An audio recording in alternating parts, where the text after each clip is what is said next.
Good day mga ka-budget, bike check tayo kay Mountain Peak Bros natin. Yan ay naka-alloy frame na. May lagayan tayo ng battle cage sa down tube niya. Ang crank niyan ay 1x Halotech alloy. Ang RD ay 11 speed Shimano Diore. Ang cogs niyan ay 11 speed rin. Ang hubs niyan ay alloy na po.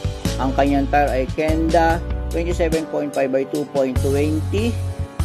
Naka-alloy rim na yan ka-budget.